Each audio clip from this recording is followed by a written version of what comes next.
ओडिशा रे सेप्टेम्बर 21 जाए बिजुली घड़घड़ी सह प्रबल वर्षा। ओडिशा रे सेप्टेम्बर 21 तारिख जाए बिजुली घड़घड़ी सह प्रबल वर्षा हेबार संभावना रही अछि। ए नै विभिन्न जिला को येलो वार्निंग जारी करी अछि भुवनेश्वर स्थित आंचलिक पाणीपाग विज्ञान केन्द्र। आसंता 24 घंटा मध्य बिजुली घड़घड़ी सह प्रबल वर्षा हेबा नै राज्यर समस्त जिला को येलो वार्निंग जारी करा जाय अछि। सेप्टेम्बर 17 रु 18 तारिख मध्य बिजुली घड़घड़ी सह प्रबल वर्षा पाई 20 जिला को येलो वार्निंग जारी करा जाय अछि।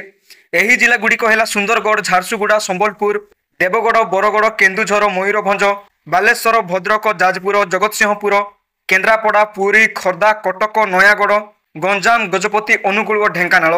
सेहीपरि सेप्टेम्बर 18 रु 19 तारिख मध्य केन्दुझर, मयूरभंज, बालेश्वर, भद्रक, जाजपुर, जगतसिंहपुर, कटक, पुरी, खोर्धा, नयागढ़, गंजाम, गजपति, कोरापुट, रायगड़ा, कंधमाल, बौद्ध, अनुगुल और ढेंकानाल जिला को बिजुली घड़घड़ी सह प्रबल वर्षा पाई येलो वार्निंग जारी करी अछि पाणीपाग केन्द्र।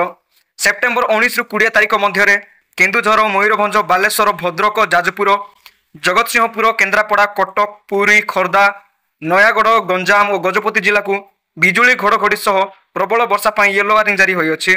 सेहीपरि सेप्टेम्बर 20 रु 21 तारिख मध्य बिजुली घड़घड़ी सह प्रबल वर्षा पाई राज्यर 21 जिला को येलो वार्निंग जारी करा जाय अछि।